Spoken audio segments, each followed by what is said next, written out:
Okay, so we're starting a new topic today, which is critical path analysis. Now, the textbook definition that I've got here for you is that critical path analysis is just a technique that identifies the activities needed to complete a project, the time necessary to complete each activity, and the relationships between the activities. And in this video, we're going to be looking at making sense of what we call activity charts, which are basically these tables that outline the activities of a project, their duration, and their immediate predecessors. So these look something like this. You can see we've labeled our activities over here, A through to, what's this, G, and this just assigns each activity basically a letter, where later on in this topic, we're going to see how giving these a letter just makes it a little bit easier to describe the information instead of writing basically the whole task all the way through. Now we have our tasks here, which are assigned to each activity.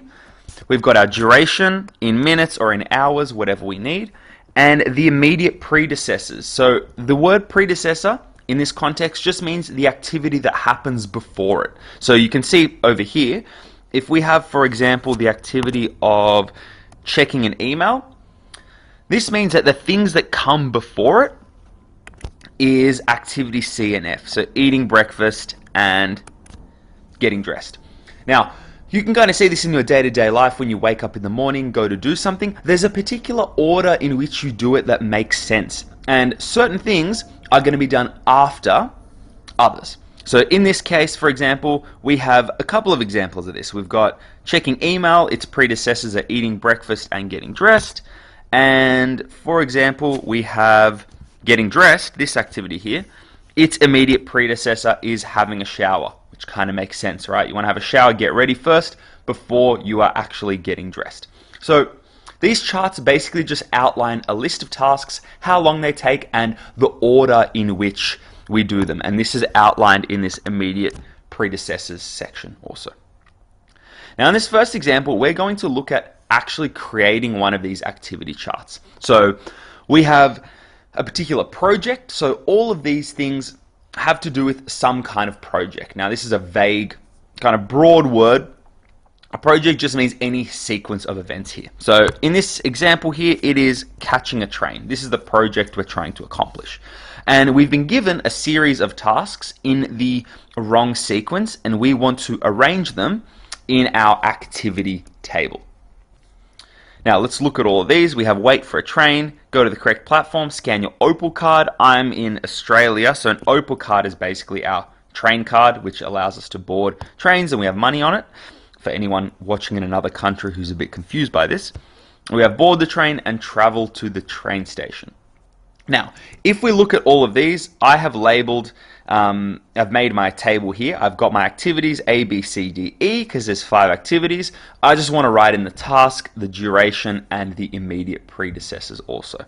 Now, if we think about it, the very first thing we want to do to catch a train is going to be to travel to the train station. So this is going to be our very first task. So I'm going to write here, travel to train station. So this takes 5 minutes, and we want to think, if this is the first thing that is there to do, does it have any predecessors? Pause and have a think about it. If it's the very first thing, there's nothing actually that comes before it. So we're just going to draw this dash through, and this dash is always going to indicate our very first activity. The travel to the train station's done. Then you want to get through the gates, right? So we want to scan our Opal card. So activity B is going to be scan Opal card. This takes 1 minute.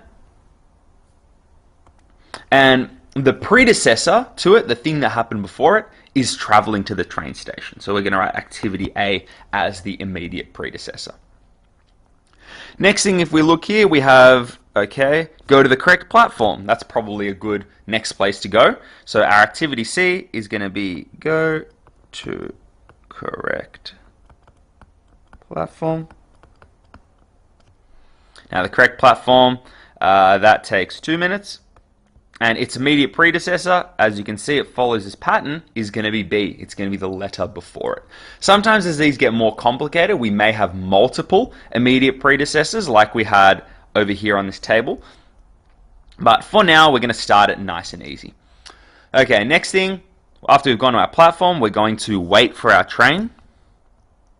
That's going to be activity D.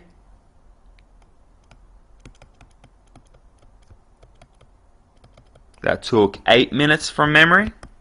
Its immediate predecessor is C, actually going to the platform. And then finally, we have boarding the train, which takes 1 minute.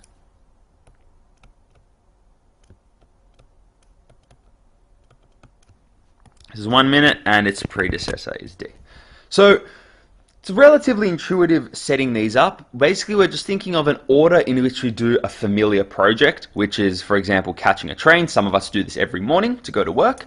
So we know roughly the sequences that we have here. In the next example, though, we're going to be interpreting and basically reading an activity chart that has already been made for us. Now it says here, Joshua wants to create a patio in his garden. The activity chart for the project is shown below. So it has all of these different tasks here, and the tasks are already there for us. We have clean up garden, measure area of the patio, etc. Now, in this particular case, he's cleaning up the garden and measuring the area of the patio.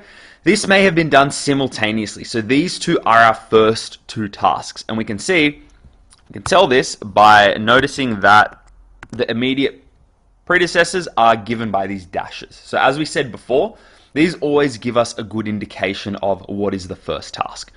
And as we go through, for example, plan the patio, buy the fencing, that is done after measuring the patio, which kind of makes sense, right? Before you do anything, before you plan it or buy the materials, you want to measure the area of it.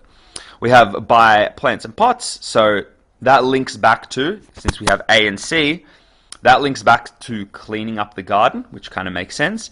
And then we're going to buy this after we plan the patio, and etc, etc, right? We can see this particular activity chart is a little bit more complex than the one we constructed in the last example. But just looking at this initially, we can already get a feel for how this project is going to play out. And we're going to answer these questions basically. So it's saying how many activities are in this project. This just comes down to us counting it. So we can say there are 8 activities.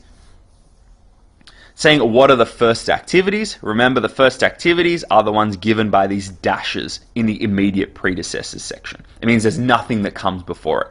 So the first activities are A and B. Saying which activity has the longest time interval. So just reading in our duration section, we can see that making the garden takes the longest time. So we're going to say H has the longest time interval of 5 minutes. Now it's saying what is the total time for Joshua to complete this project. So as you would have probably guessed, we have all the total durations here. We want to add them all up to give us the total time. So you can pause this and add them if you'd like, but the answer is going to be 17 hours. Saying what is the immediate predecessor for activity C. So we have to look and find activity C. And we can say that B is the immediate predecessor to G is the next one. What is the immediate predecessor for activity G? If we look here, activity G, its immediate predecessor is activity C. So we're going to write that in there. And it's saying, what are the 3 immediate predecessors for activity H? Once again, we look at our activity H, making the garden, and this is going to be our last step. This is our very last task activity. So it's going to make sense that it's going to have multiple immediate predecessors. So this is D, F, G. So that means in order to make the garden, we have to buy the fencing. That makes sense. We have to insert the plants in pots. That makes sense for making the garden. And we have to buy the paving. So these things are going to contribute to our very last step. They're the immediate predecessors to actually making the garden. So we have D, F, and G. So this is how we can interpret and read these activity charts as well as construct them. As we get into the later parts of this course, we're going to basically relate this back to networks, which we've talked about in the past, and look at some more complex questions. But thank you so much for watching, and I'll see you next time.